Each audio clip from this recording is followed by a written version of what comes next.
Viva Las Vegas is something distinctive on the Famicom. It's our first casino game, and it also has some scenes where you're required to make choices and see the results of your actions. And the game is entirely in English. And from what I've found on Japanese sites, Japanese players weren't too happy about that. Viva Las Vegas was the first Famicom game with a split-color cartridge. The front is black and the back is white. By my count, there's only 4 games like this. In Viva Las Vegas, you arrive in Sin City with $700 in your pocket and a goal of leaving with $10 million. To build up your fortune, you've got your choice of 4 games: Blackjack, Roulette, Slots, and Kino. Up to 4 players can compete against each other in these games. Well, not compete so much as each take turns placing bets. I'm not a big fan of games of chance. It always makes me a bit frustrated to play something where win or lose is completely independent from my choices. Blackjack is the only game here where you have any real control. Your goal, of course, is to get a total on your cards as close to 21 without going over, and the dealer, per casino rules, takes an extra card as long as their total is below 17. They're dealt 1 card face up, 1 card face down, so you always have some information to base your play on. The general rule is to watch out for the dealer to have a card showing that's 7 or above.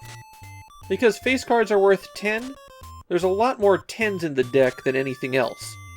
So if the dealer's showing a high card, you need to play like you have to beat that high card plus 10.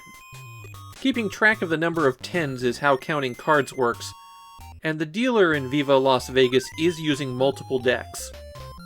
Other things you can do in Blackjack are Double Down, where you take 1 more card but double your bet. Split, if you have 2 of the same card, and gives you 2 hands starting out with that card.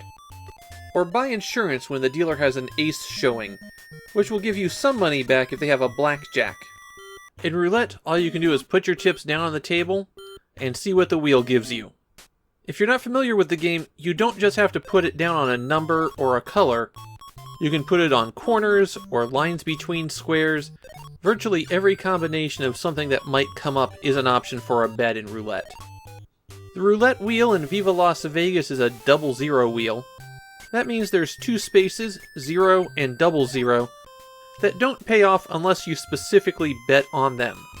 The slot machine is the simplest game. Hit A to pump coins in and increase the winning lines. Hit B to pull the handle.